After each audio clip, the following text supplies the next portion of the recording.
My wife's girls' trip included my dad. I pretended not to know for 6 months. My wife, Serena, posted an Instagram story from her Vegas girls' trip. 7 women at a pool party, champagne everywhere, typical bachelorette party energy even though no one was getting married. What she didn't notice in the background of her video, my father's distinctive tattoo on a man's arm reaching for a drink at the bar behind them. The tattoo was impossible to mistake. A compass with our family name and the coordinates of my childhood home. He got it after my mom died, said it would always guide him back to what mattered. Apparently, what mattered now was following my wife to Vegas. I screenshot everything before she deleted it 20 minutes later. She called that night, hammered and giggly, having so much fun with the girls, Michelle's being crazy. In the background, I heard a man's laugh, deep, familiar, the same laugh that taught me to ride a bike. Sounds fun, I said. Tell Michelle I said hi. My dad texted me 2 hours later. Working late on the Mendoza contract. Might need to stay overnight in the city. The Mendoza contract closed 3 months ago. I decided to document everything without confronting them. This wasn't about rage or heartbreak anymore. It was about curiosity. How long had this been going on? How stupid did they think I was? The signs had been there for months. Dad's sudden interest in yoga after Serena became an instructor. Their matching Apple Watches. Total coincidence, they said. The way Serena started using Dad's specific phrases like, let's circle back on that, and touch base offline. Week 1 of knowing. Serena came home with a story about trying some amazing wine in Vegas that she wanted to find locally. I pulled up the winery's website. This one? It's from that vineyard Dad visited last spring for his golf trip. Her face twitched. Really? What a coincidence. Week 3, Dad invited us for dinner. I watched them actively avoid each other, overcompensating with fake formality. Serena called him Mr. Thompson all night. She'd called him Rick for 10 years. Dad barely looked at her, staring at his plate like it held nuclear codes. Week 8, they got sloppy. Serena's location showed her at a downtown hotel during her supposed book club. Dad's car was in the same parking garage. His GPS still synced to my phone from when I helped him set it up. I started leaving breadcrumbs to see if they'd notice. Put Dad's favorite coffee in our kitchen. Serena made it perfectly without asking how he liked it. Left a Father's Day card on the counter in January. She moved it to my office without questioning why it was there. Week 12. Family dinner for my birthday. My brother flew in from Seattle. My sister brought her new boyfriend. Dad and Serena sat at opposite ends of the table like magnets repelling each other. My brother pulled me aside. Is it just me, or is Dad acting weird around Serena? You notice too? I said, loud enough for both to hear. They both choked on their drinks. Week 16. Serena started therapy for her anxiety. Dad joined a gym for his health. They were building alibis for their guilt, creating cover stories for their behavior changes. I started couples counseling with Serena, told the therapist I felt like she was hiding something. Serena cried, said she felt so guilty about keeping secrets. The therapist encouraged her to open up when ready. Serena promised she would soon. That night she texted Dad. He doesn't know anything. I saw it on her iPad that still synced to her messages. Week 20. Dad called me crying. I need to tell you something about me and Serena. Finally, I thought, the confession. We're planning a surprise party for your 40th. She's been helping me coordinate everything. I know it's months away, but we wanted it perfect. The lie was so elaborate, so unnecessary. They'd rather fabricate an entire party than admit the truth. Week 24. I filed for divorce and sued my father for alienation of affection. Served them both at the surprise birthday party they'd actually planned, using it as cover for their affair. The room full of friends and family watched Serena open the envelope. Dad's face went from confused to horrified as he read his summons. The party banner reading, "Surprise," became inadvertently perfect. You knew? Serena gasped. I pulled up her deleted Vegas video on the TV, zoomed in on Dad's tattoo. Since day 1, Dad stammered. But you never said anything. I wanted to see how long you'd lie to my face. 6 months. You both lied to my face for 6 months. My brother stood up. What the hell is going on? Ask Dad about his Vegas business trip. Or Serena about her book club at the Marriott. The room exploded. My sister threw wine in Dad's face. My brother had to be physically restrained. Serena's parents looked ready to commit murder. Serena tried to explain. We didn't mean for it to happen.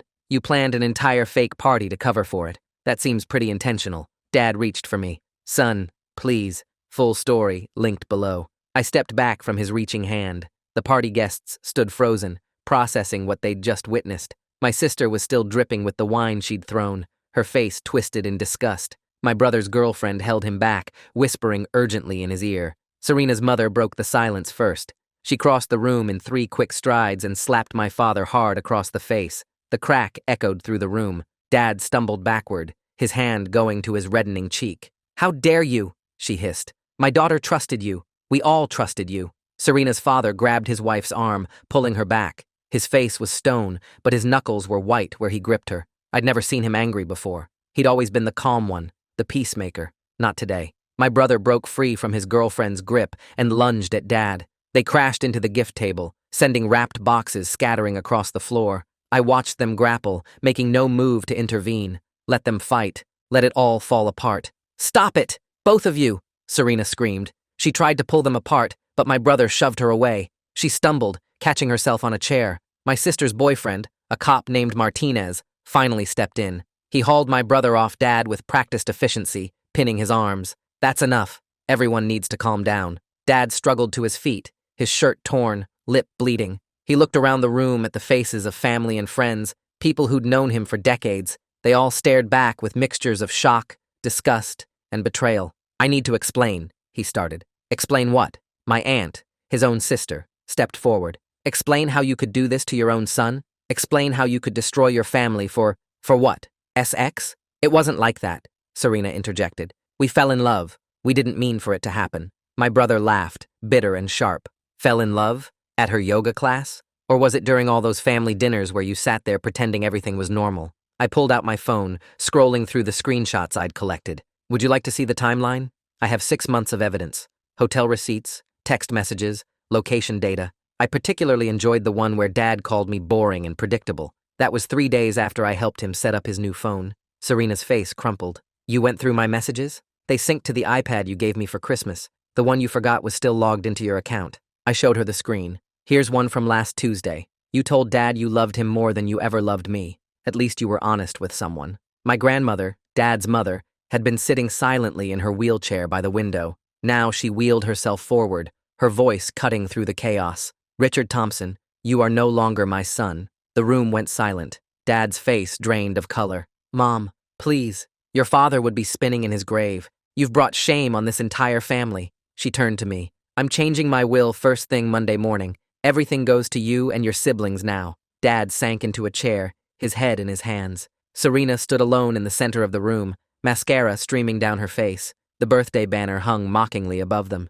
"We should go," Serena's father said quietly. He took his wife's hand, then looked at me. "We'll help however we can with the divorce. This is unforgivable." People started filing out, unable to look at Dad or Serena. My cousins, my parents' friends, neighbors who'd known us since I was a kid. They all left with mumbled excuses and avoided eye contact. Within minutes, the room had mostly emptied. My brother sat on the couch, holding an ice pack Martinez had gotten from the kitchen. His knuckles were already swelling. 6 months? You knew for 6 months and didn't tell me? What would you have done? I asked. Struck the shit out of him sooner. He glared at Dad. How could you? Your own son's wife? Dad finally looked up. His face was haggard, aged 10 years in 10 minutes. I don't expect you to understand. You're right. I don't understand. I will never understand. My brother stood. I'm done. Don't call me. Don't text me. You're dead to me. He left with his girlfriend. My sister followed shortly after, but not before dumping the rest of the wine bottle over Dad's head. That's from Mom,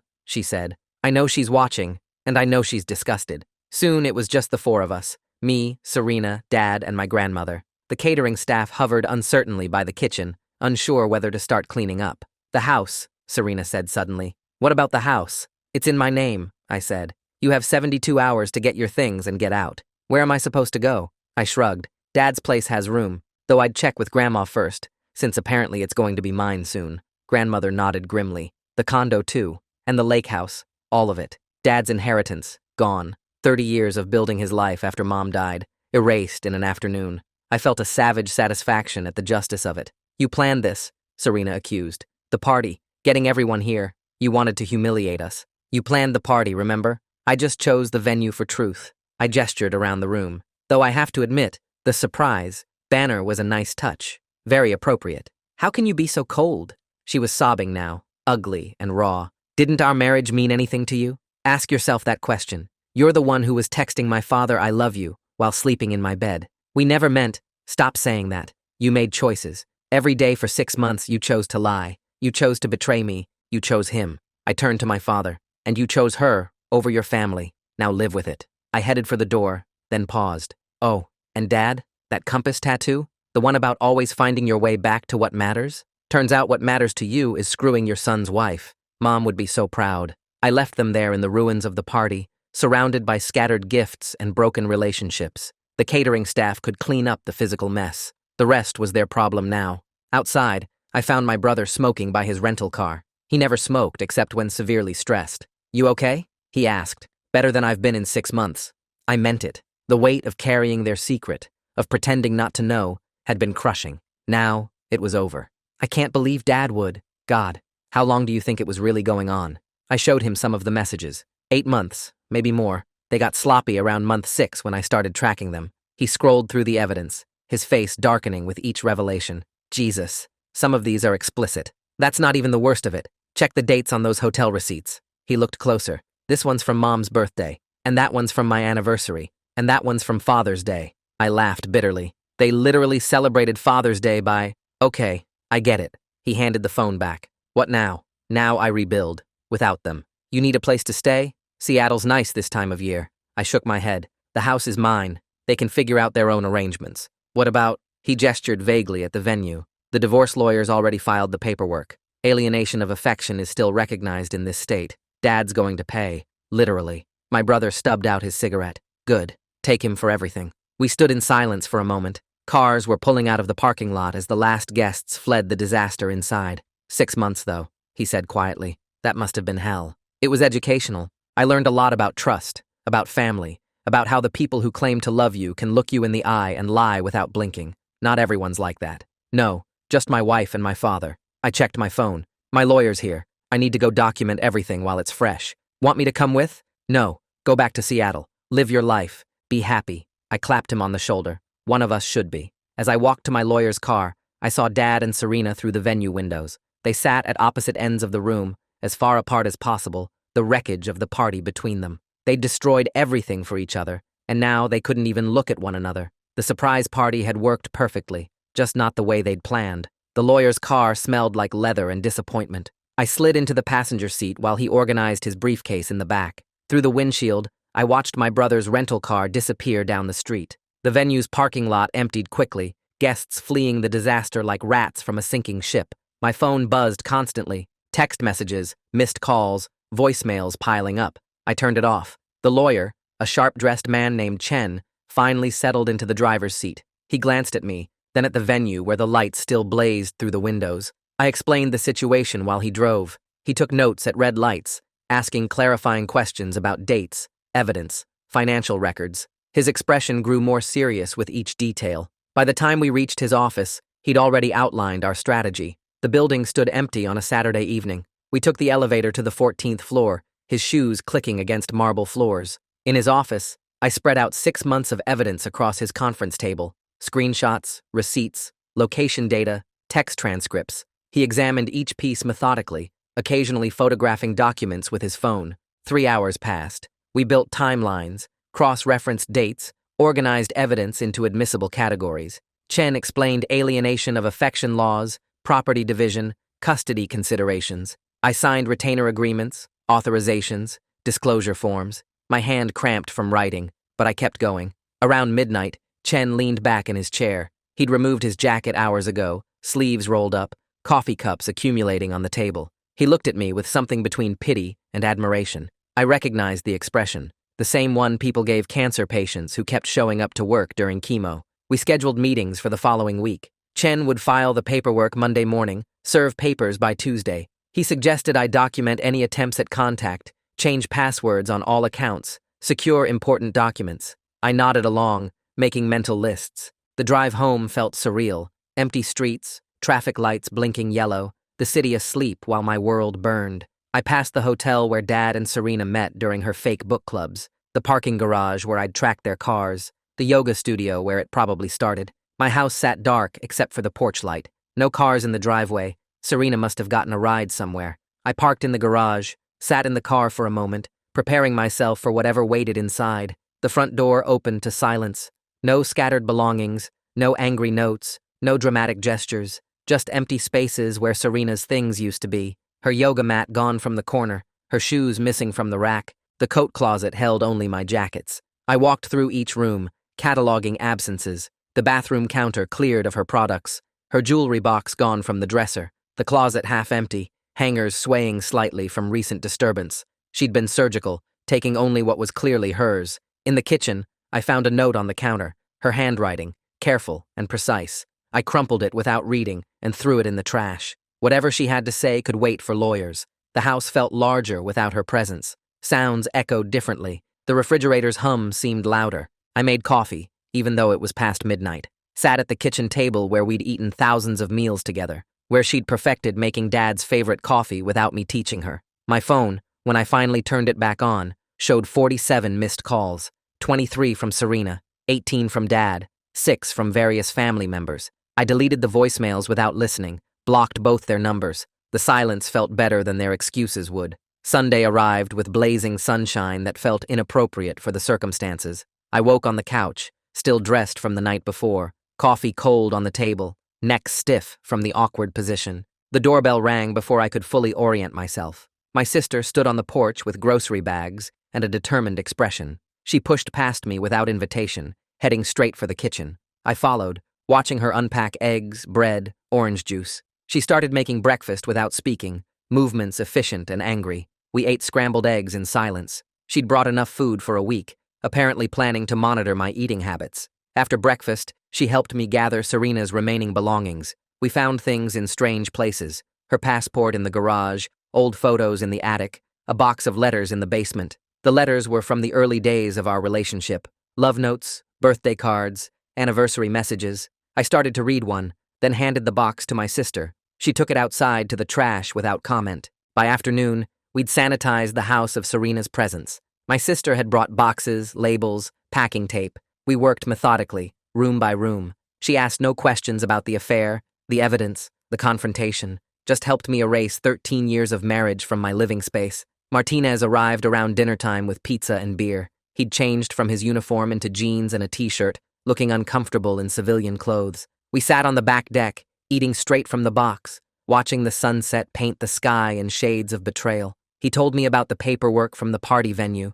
statements from witnesses, documentation of the altercation. Nothing serious enough for charges, but enough for records. He'd made sure the reports reflected the circumstances accurately. Professional courtesy, he called it. My brother called from Seattle while Martinez was there. Speakerphone on the deck table, his voice tinny and distant. He'd been fielding calls all day from extended family. Everyone wanted details, explanations, gossip to spread. He'd told them all to direct questions to me, knowing I wouldn't answer. The week that followed blurred together in meetings and paperwork. Chen's office became my second home. We filed for divorce, property division, restraining orders. The alienation of affection suit required different forms, different strategies. Chen brought in a colleague who specialized in such cases. Serena hired her own lawyer, a woman named Patricia Wong, who had a reputation for aggressive tactics. The first settlement offer came Wednesday. She wanted half of everything plus alimony. Chen laughed when he showed me the proposal. We countered with nothing. Let her explain the affair to a judge.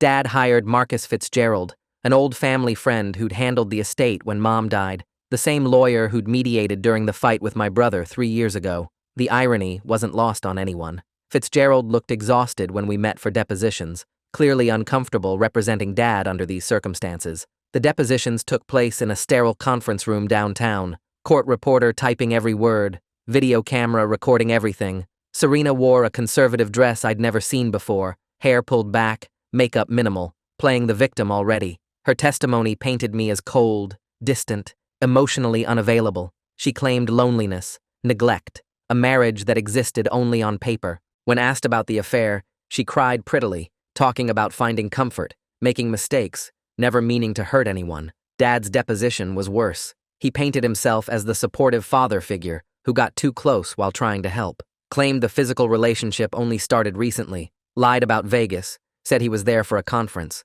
lied about the hotel meetings, called them lunch discussions about my birthday party. I gave my deposition last. Chen had prepared me well. Stick to facts, avoid emotion, let the evidence speak.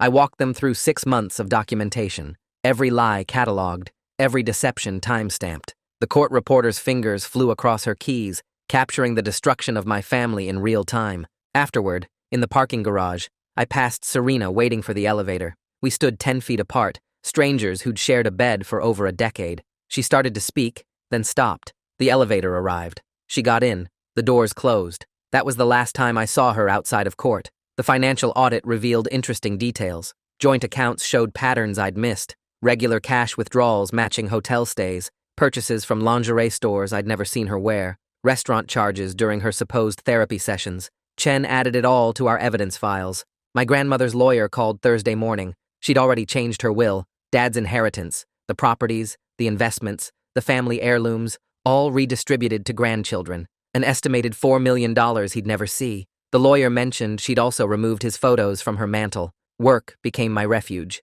I threw myself into spreadsheets and analysis, staying late every night. My colleagues knew something had happened but respected my silence. My boss offered time off. I declined. Empty hours at home held no appeal. 2 weeks after the party, Chen called with news. Serena's lawyer had reached out about a meeting, not a settlement conference, something else. Wong wouldn't specify, just said it was important. Chen suspected a pregnancy announcement, a common tactic to complicate proceedings. We agreed to meet. The meeting was scheduled for Friday afternoon. Chen's conference room again. I arrived early, reviewed our position with Chen. We'd prepared for various scenarios: pregnancy, fabricated abuse allegations, hidden assets. Chen assured me we could handle whatever they threw at us. Serena arrived with Wong and a third person, a woman I didn't recognize, mid-50s, professional dress, carrying a leather portfolio. Wong introduced her as Dr. Sarah Kim, a psychiatrist. My stomach dropped. Here came the mental health angle. Dr. Kim explained she'd been treating Serena for 3 months. The therapy Serena had mentioned wasn't for anxiety, it was for sex addiction. She'd been struggling with compulsive behavior, risky encounters, inability to control impulses. The affair with Dad was part of a larger pattern. Wong presented medical records, therapy notes, prescription histories. Serena had been diagnosed with hypersexuality disorder linked to childhood trauma. She'd hidden it throughout our marriage, self-medicating with affairs. Dad wasn't the first, just the first I'd caught. The revelation reframed everything. Every business trip she'd taken, every girls' night out, every yoga retreat. How many others had there been? Dr. Kim mentioned Serena had admitted to at least 12 partners during our marriage. Dad was number 13. Chen kept his expression neutral, but I saw his pen moving rapidly across his legal pad. This changed our strategy completely. Serena's lawyer was trying to use mental illness as a shield,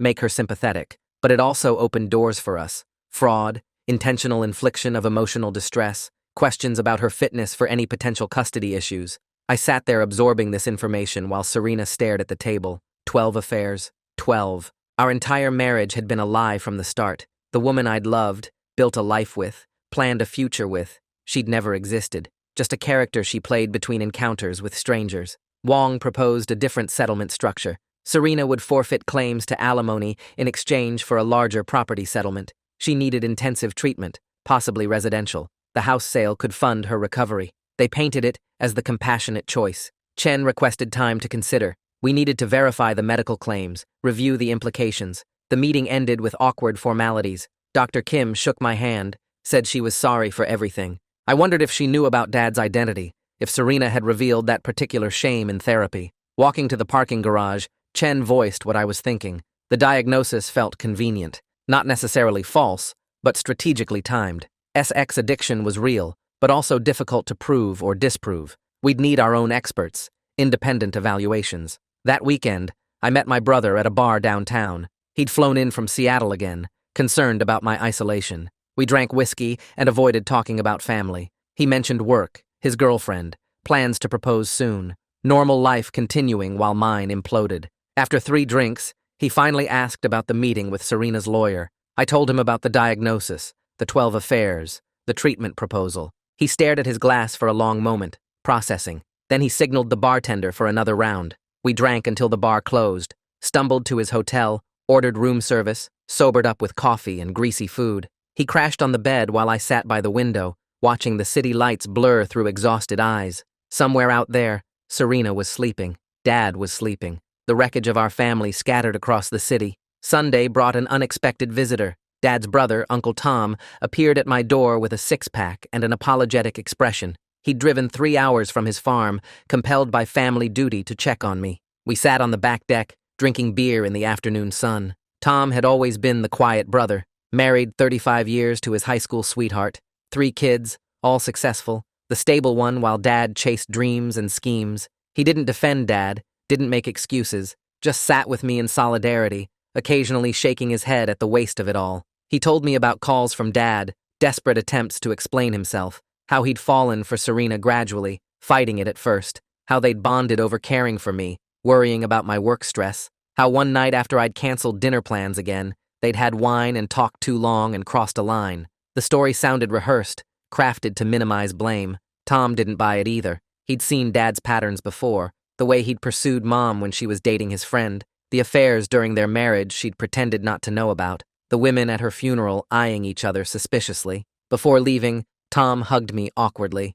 promised to stay in touch, said I'd always be welcome at the farm if I needed escape. His truck rumbled away, leaving me alone again with the ghosts of my marriage. The next month passed in legal procedures and empty evenings. Depositions expanded to include character witnesses. Friends chose sides. Some supported me, others disappeared, uncomfortable with the messiness. Our social circle fractured along invisible fault lines. Chen built our case methodically. The alienation of affection suit gained traction. Dad's assets were substantial, his betrayal clear. Serena's mental health defense complicated her position, but didn't excuse it. The court scheduled hearings, set timelines, ground forward with bureaucratic inevitability. I sold things that reminded me of them. The dining room set we'd bought together, the bedroom furniture, art from trips we'd taken. Each sale felt like surgery, cutting away infected tissue. The house grew emptier, but felt cleaner. My sister remained constant throughout. Weekly dinners, forced normalcy. She'd remarried recently, her second husband a quiet man who understood complicated families. They included me in their routines, refusing to let me disappear into work and solitude. One evening, while helping them paint their guest room, my sister finally asked the question everyone wondered. Why had I waited 6 months? Why document everything instead of confronting them immediately? I considered lying, giving the strategic answer about building a legal case, but she deserved truth. I told her about the numbness that set in after the initial discovery, the clinical curiosity that replaced rage, the need to understand the depth of deception before acting. She understood, said she'd have probably burned the house down immediately, but understood my way too. We painted in companionable silence after that, covering old walls with fresh color. The divorce finalized on a Tuesday. Chen had negotiated brilliantly. I kept the house, most savings, retirement accounts intact. Serena got enough for treatment and a fresh start. No alimony, clean break. The judge seemed relieved to sign off on it, eager to move past our sordid drama. Dad's case took longer. The alienation of affection suit required jury trial.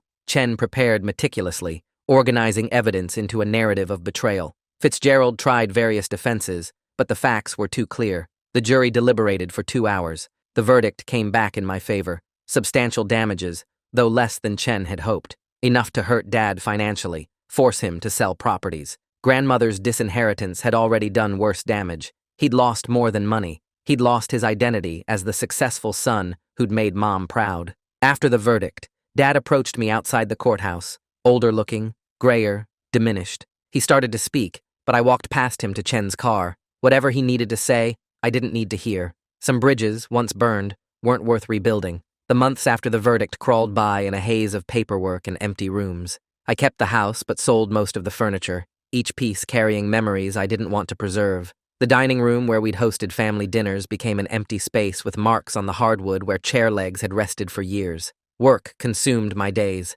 I arrived early, left late, buried myself in spreadsheets and quarterly reports. My colleagues stopped asking if I was okay. They'd learned to recognize the signs of someone using productivity as medication. My boss quietly reassigned my travel responsibilities, understanding without explanation why Vegas conferences were now impossible. 3 months post-verdict, I ran into Michelle at a grocery store. She froze in the cereal aisle, her cart half full of organic vegetables and wine. We stood there for an awkward moment before she approached, her face a mixture of guilt and concern. She explained how she'd had no idea about Vegas, how Serena had used her name as cover. The other women on the trip had been equally oblivious. Michelle had pieced it together only after the party disaster, when mutual friends filled in the gaps. She apologized repeatedly, though she had nothing to apologize for. I learned Serena had moved to Arizona for treatment, a residential facility specializing in behavioral addictions. Michelle had received one letter, asking for forgiveness and understanding. She hadn't responded.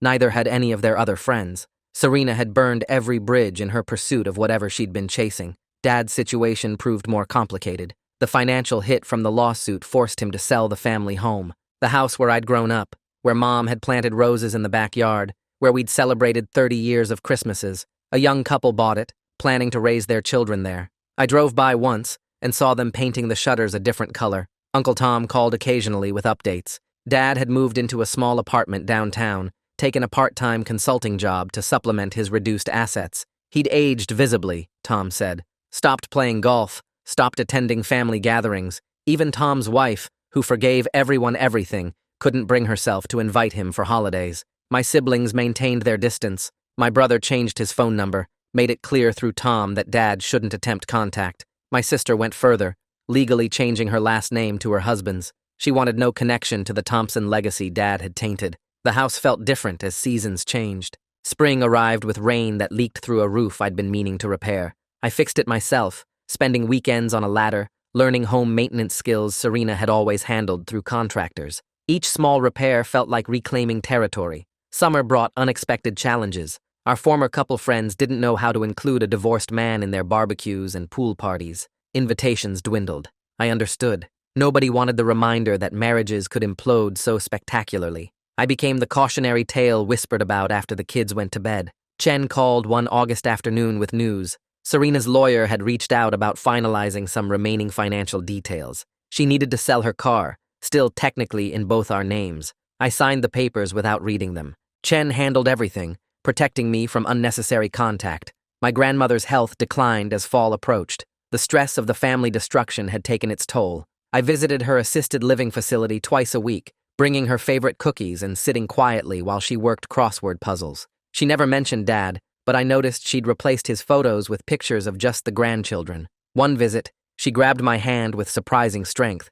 Her eyes, clouded with age, focused intently on mine. She squeezed once, firmly, then returned to her puzzle. No words necessary, just acknowledgement of shared loss and the burden of carrying on. The holidays loomed like a threat. Thanksgiving required careful orchestration. My sister hosted, explicitly stating Dad wasn't welcome. We ate turkey and pretended the empty chair didn't exist. My brother called from Seattle, claiming work obligations. We all knew he just couldn't face the first major holiday with our family tree pruned so drastically. December brought unexpected mail, a card with no return address, Phoenix postmark. Inside, Serena's handwriting. I'm sorry, getting help. Hope you find peace. No signature. I stared at it for a long moment, then fed it to the fireplace. Some apologies came too late to matter. Christmas passed in a blur of forced cheer. My sister's kids didn't understand why Grandpa Rick wasn't there, why Aunt Serena had disappeared. We crafted age-appropriate explanations about grown-ups sometimes needing space. The older one, perceptive at 8, didn't buy it, but stopped asking. New Year's Eve found me alone by choice. Friends had offered invitations, but celebrating felt false. I watched the ball drop on TV, nursing a single beer, thinking about how different life looked compared to 12 months ago. The clock struck midnight. Nothing changed. Time just kept moving. January brought a surprise encounter. Gloria Martinez, the night shift nurse from the hospital, appeared at my coffee shop one morning. She recognized me first, approaching with the same direct manner I remembered from the emergency room visits years ago. She asked how I was doing with genuine concern. Something about her presence, the way she'd seen our family at various vulnerable moments over the years, made me answer honestly. I told her about the divorce, the lawsuit, the family destruction. She listened without judgment, occasionally nodding. When I finished, she shared her own story. A husband who'd gambled away their savings, a daughter who'd struggled with addiction, a son who hadn't spoken to her in 5 years over money. Life's cruelties weren't unique, she said. Everyone carried secret wreckage. Before leaving, she squeezed my shoulder, reminded me that healing wasn't linear, that families could rebuild in different configurations, that sometimes destruction cleared space for healthier growth. Her words stayed with me longer than I expected. February arrived with news through Tom. Dad had been hospitalized with chest pains, stress-induced, not a heart attack, but enough to scare him. Tom asked if I wanted to know which hospital. I declined. Some bridges couldn't be rebuilt, no matter how many health scares tried to force the issue. My sister called that night, conflicted. Martinez had heard through police channels about Dad's hospitalization. She wondered if we should visit, if holding on to anger was worth potentially missing a final conversation. We talked for hours, ultimately deciding separately. She went. I didn't. Work offered a promotion that would require relocating to Chicago. More money, bigger responsibilities, a chance to start fresh where nobody knew my story. I spent weeks considering it, making pro and con lists, consulting with mentors. The opportunity to disappear into anonymity held appeal. Ultimately, I declined. Running wouldn't change what happened. The house, empty as it was, still felt like mine. The roots I'd grown over 40 years went deeper than one traumatic betrayal could fully sever. I'd rebuild here, on familiar ground, rather than starting over as a stranger. March brought the one-year anniversary of the Vegas discovery. I took the day off work, expecting to struggle with memories. Instead, I felt oddly neutral. The date held no special power anymore, just another square on the calendar, no different from any other. My brother visited for the first time since the party. He'd gotten engaged, wanted me to meet his fiancée before the wedding. We carefully avoided mentioning Dad, focusing on the future rather than the past. His fiancée seemed kind, grounded, unaware of our family's full dysfunction. I envied her innocence. Spring cleaning revealed forgotten remnants, a receipt from the hotel where they'd met, a birthday card from Dad I'd never opened, Serena's yoga certification hidden behind old tax returns. I threw it all away without ceremony. The past didn't deserve preservation. April ended with unexpected news. Serena had completed treatment and moved to California, started over with a new job, new therapist, new attempt at stability. Michelle had heard through mutual acquaintances. Part of me hoped she'd find whatever peace had eluded her here. Most of me just felt relief she was truly gone. The divorce had been final for months, but the alienation of affection case had triggered appeals. Fitzgerald filed motions arguing the judgment was excessive. Chen countered each one methodically. The legal system ground slowly forward, each hearing another reminder of betrayal. By May, I'd developed new routines. Saturday morning runs through the neighborhood, Sunday meal prep for the week, Wednesday drinks with colleagues who'd become actual friends. Life had reorganized itself around the absence, like skin healing over a wound. The second Father's Day since discovery approached with less dread than the first. My siblings and I had agreed to honor it differently now. We visited Mom's grave together, leaving flowers and sharing memories of the parent who'd never betrayed us. Dad's absence felt appropriate rather than painful. June brought the final legal resolution. The appeals court upheld the original judgment with minor modifications. Dad would pay over time, the amount adjusted but still substantial. Chen called it a victory. I called it an ending. The last official connection between us reduced to payment schedules. I started dating again, tentatively. A woman from my running group who didn't know my history. Coffee became dinner, became regular weekend plans. She had her own baggage, a messy divorce, shared custody challenges. We understood each other's caution, moved slowly, built something careful and honest. One evening, she asked about my family. I gave the abbreviated version. Parents gone, siblings distant but connected, typical modern complications. She accepted it without pushing. Everyone had stories they weren't ready to tell. Maybe someday I'd share the whole truth, maybe not.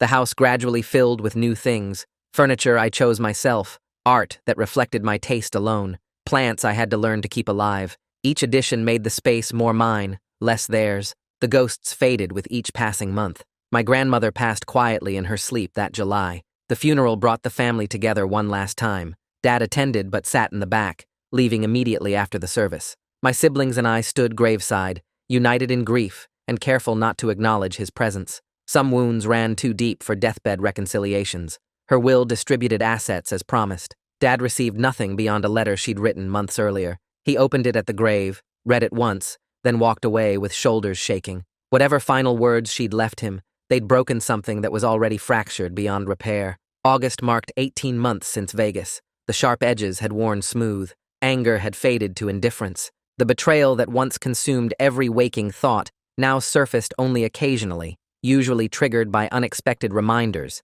A cologne sample that smelled like Dad's, a yoga studio advertisement, the word compass in casual conversation. I sold the house in September, not because of memories, but because it was too large for one person.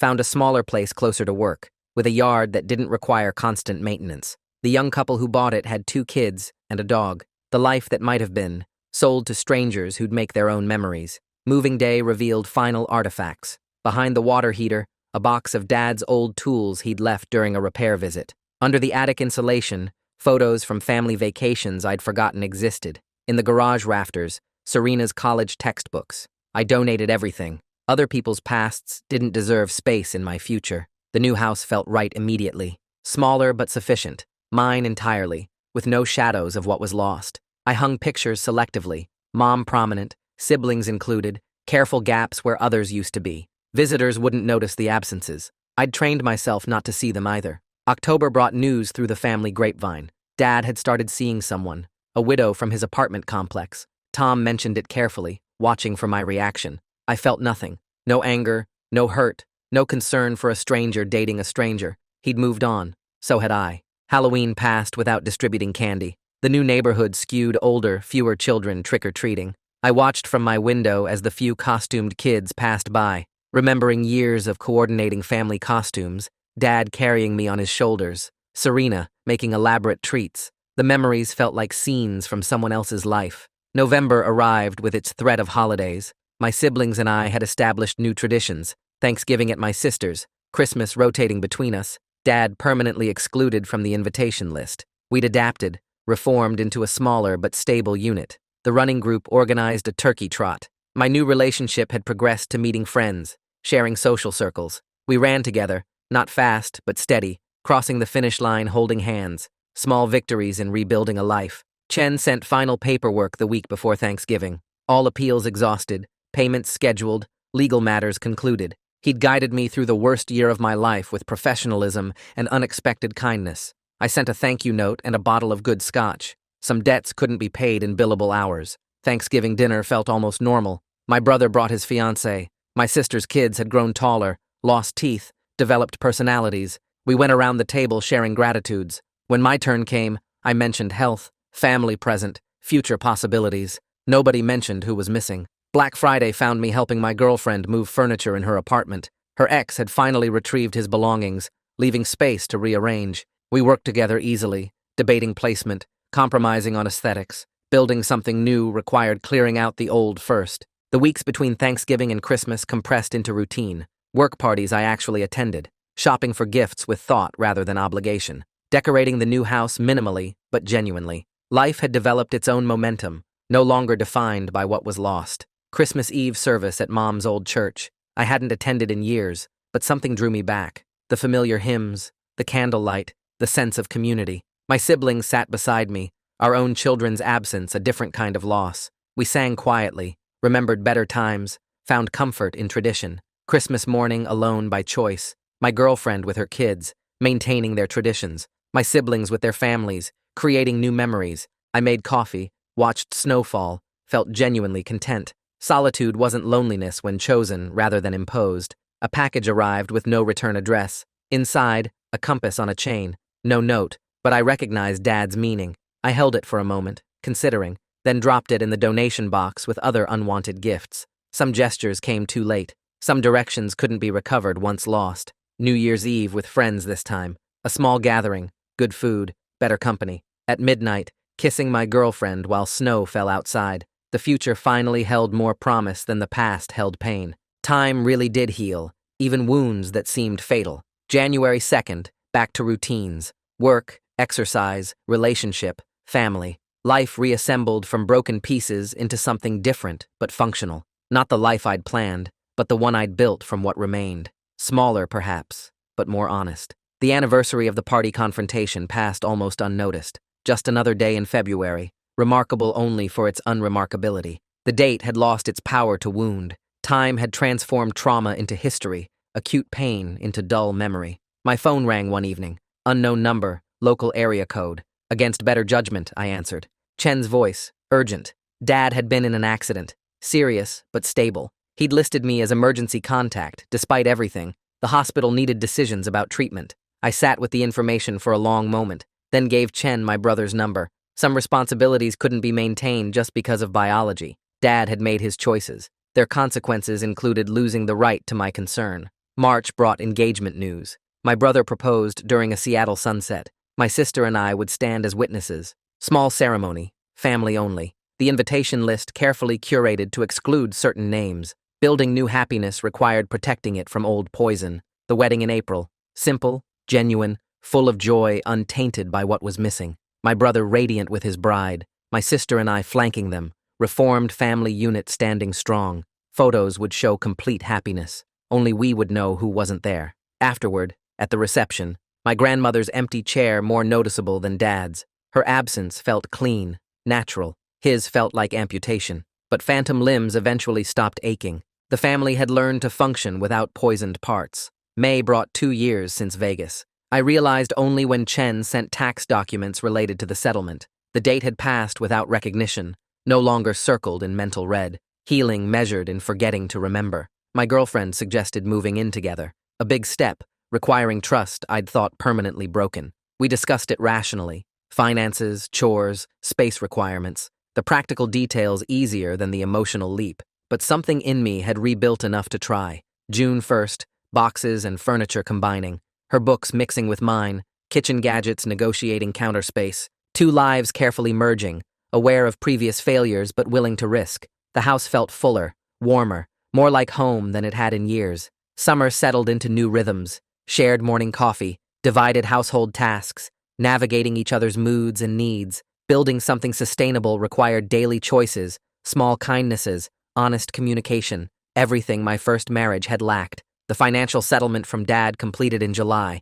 Final payment received, legal obligations concluded. Chen closed the file, wished me well. The last official connection severed. Whatever relationship remained existed only in DNA and memory. August brought unexpected peace. 2.5 years of anger, hurt, legal battles, family destruction, all fading into background noise. Life had moved forward despite everything. New love, stable family, personal growth. The destruction had cleared space for rebuilding. I passed Serena's old yoga studio, now a juice bar. Felt nothing. Drove by Dad's former office, under new ownership. No emotional response. The landmarks of betrayal had become just buildings. Their power to wound had expired. September marked the beginning of year 3. My girlfriend and I hosted dinner for friends. My sister's family came. Normal life, unremarkable in its stability. We'd all survived the implosion, reformed into something different but functional. The doorbell rang during dessert. Dad stood on the porch, older, grayer, diminished.